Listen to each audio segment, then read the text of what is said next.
Salem bus ஸ்டாண்ட்ல வந்துட்டு பழைய பஸ் ஸ்டாண்ட் வந்துட்டு நீங்க பக்தர்கள் அங்கிருந்து திருப்பி நீங்க வரலாம். பழைய பஸ் ஸ்டாண்ட்ல இருந்து 105 பஸ் ஏறி அதே மாதிரி இப்ப வந்து பஸ் விட்டுருக்காங்க நம்ம கோயிலுக்குன்னு சொல்லிட்டு மினி பஸ் விட்டுருக்காங்க. அந்த மினி பஸ்லயே வரலாம். அப்படி தெரியாதவங்க ஆட்டோ ஏறி வீராணத்துல இருந்து கூட இங்க அப்படி ரீச் ஆகி வரலாம். இங்க கத்தாலப்பாடி கிராமம் வளையக்கோணம் ஸ்டாப் இங்க இருந்து வாக்கிங் டிஸ்டன்ஸ் நடந்து வர தூரம் தான். நீங்க தாராளமா வரலாம். ஏன்னா நம்பிக்கை வைக்கிறதோட கருவறையில் இருக்கிற அம்மனை நம்பிக்கை வைக்க அவதான் உங்களை காப்பாற்றுவோம். இப்ப அங்கிருந்து அவ இங்க வந்துடணுமா இல்ல அங்கே இருக்கணுமா? அந்த வேலையை நான் பார்க்க மாட்டேன். அதனாலதான் போய் மவனை கூட்டுவான்னு சொன்னேன். கெட்ட பேச்சு பேசுறான், கேவலம் படுத்துறான். அவ குடும்பம், அவ வாழ்க்கை. கெட்ட பேச்சு பேசாதவங்க யாரு? அதுக்குன்னு ஒரு பிள்ளையோட வாழ்க்கை பிரிச்சு கூட்டு வந்துடலாமா? பிரிக்கிற வேலையை நான் பார்க்கவே மாட்டேன். தலைகீழ குட்டிக்காரன் அடிச்சா கூட பிரிக்கிற குடும்பத்தை பிரிக்க மாட்டேன். சேர்த்து வைக்க சொல்லு, திருத்தி தர சொல்லு, நான் சேர்த்தி தரேன். ஆனா பிரிக்கிற வேலையை பார்க்க மாட்டேன். கணவன் மனைவி பிரிக்கவே மாட்டேன். தாயும் பிள்ளையும் பிரிக்க மாட்டேன். ஒரு குடும்பத்தை கெடுக்கணும்னா கெடுக்க மாட்டேன். எனக்கு இது பிடிக்கவே பிடிக்காது. இப்படின்னா வாக்கில் நான் காசு தூக்கி போறேன், எடுத்துட்டு போயிட்டு எங்க போய் கேட்கணுமோ அங்க போய் கேட்டுக்கோ.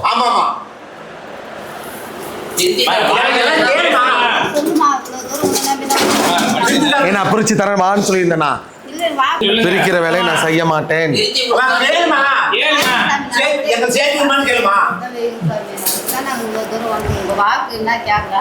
சாமி வந்து உங்களுக்கு நல்லதான் செய்யும், கெட்டது செய்யாத. ஒரு கெட்டது செய்யணும் செய்யாது சாமி.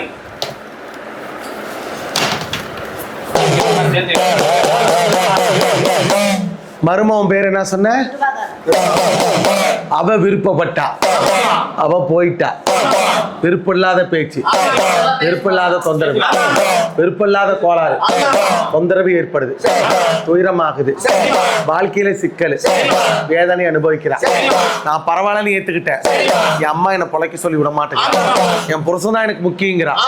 ஆனா அங்க போய் பார்த்தா இவன் மேலையும் தப்பு இருக்குது. இவன் அங்க இருந்த நாயத்தை இங்க மூட்டை தூக்கி கொண்டு வந்து தரான்.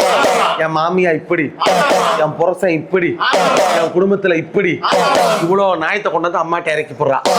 இவங்க போய் சண்டை பண்றாங்க. இவங்க மேல பிரச்சனை ஆகுது. இவங்க கெட்டவங்களா ஆயிடுறாங்க. 10 நாள் இங்க இருக்கிறா, 15 நாள் மறுபடியும் புருஷன் வேணும்னு போயிடுறான். இது வாழ்க்கையா? இதுதான் இவங்க குடும்பத்துல நடக்குது. கேட்டு யார் வேணாலும் கேட்டுக்குங்க.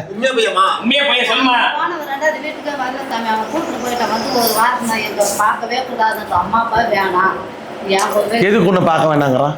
என்ன காரணம்? அது நான் சொல்றது எதுக்கு ஒண்ணு வேணாங்கிறான்? தெரியல. உனக்கு கல்யாணம் ஆயிடுச்சா? எப்ப கல்யாணம் சொல்லி? எப்ப கல்யாணம்? நான் கேட்குற கேள்விக்கு பதில். எப்ப கல்யாணம்? எப்ப பண்ணிக்குவேன்? 28 வயசுல பண்ணிக்குவேன். 29லயே பண்ணு, 30லயே கூட பண்ணிக்கோ. நீ கல்யாணம் பண்ணிட்டு வந்து உன் பொண்டாட்டி உன் அம்மா இருக்கக்கூடாது. உன் அம்மா வீட்டை விட்டு துரத்து. நான் மட்டும்தான் இந்த வீட்டுல இருக்கணும். உன் பொண்டாட்டி சொன்னா உன் அம்மாவை துரத்தி விட்டுருவியா? அப்ப உங்களுக்கு ஒரு நியாயம், அவளுக்கு ஒரு நியாயமா? மருமவனை கண்டா உங்களுக்கு அவளை கேவலமா போச்சா? மருமவனை கண்டா உங்களுக்கு அவளை கேவலமா போச்சா? நீங்க ஆட்டி படைக்கலாம் மருமவனை, யாரும் கேள்வி கேட்க கூடாது. மருமகனா பார்க்க கூடாது. நம்ம வீட்டுக்கு வந்த மகனா பார்க்கணும். நீ அவனை பார்த்தாவே அப்படி பொறு நிக்கிற. வாய் மூடு. உன் மகன் முதல்ல வாய் இறங்கணும். இங்க நாயத்தை அங்க சொல்லக்கூடாது, அங்க நாயத்தை இங்க சொல்லக்கூடாது. சரி, அப்படி புருஷன் வேணாங்கிறவ எங்க அம்மா தான் வேணும். அவன் நின்றுக்கணுமா? நின்றுக்க கூடாதா? ஏன் கூப்பிட்டோன்னு ஓடி போயிட்டா? அதான் தப்பான், வேற எதுவும் தப்பு இல்லையா?